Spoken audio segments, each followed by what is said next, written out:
আসসালামু আলাইকুম রহমতুল্লাহি ওয়া বারাকাতুহ। তো আমরা যখন দোয়া পাঠ করি, দোয়া করার জন্য তখন নিয়ম কানুনগুলো জানি না অনেকে।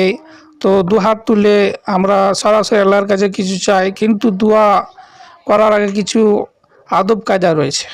সেটা হলো দোয়া করার আগে মুনাজাত, হামদ, সালাত এবং আমিনের মাধ্যমে শেষ করা যায় এবং শুরু করতে হবে এই দোয়া বলে, সুবহানা রাব্বিকা রব্বিল ইজ্জাতি আম্মা ইয়াসিফুন ওয়াসসালামুন আলাল মুরসালিন আলহামদুলিল্লাহি রাব্বিল আলামিন। এবং তার আগে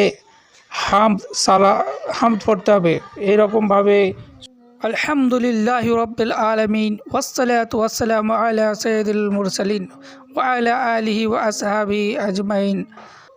আল্লাহর কাছে পানাহ চাইতে, লা ইলাহা ইল্লা আনতা সুবহানাকা ইন্নী কুনতু মিনাজ জালিমিন, এ দোয়াটাও পড়তে পারেন। আবার রব্বানা আতিনা ফিদ দুনিয়া হাসানাতাও ওয়া ফিল আখিরাতি হাসানাতাও ওয়া কিনা আযাবান নার, রব্বানা যালামনা আনফুসানা ওয়া তারহামনা লানাকুনান্না মিনাল খাসিরিন। এরকমভাবে অনেক অসংখ্য দোয়া রয়েছে, এগুলো মুখস্থ করে পড়তে হবে আর আল্লাহর কাছে পানাহ চাইতে হবে।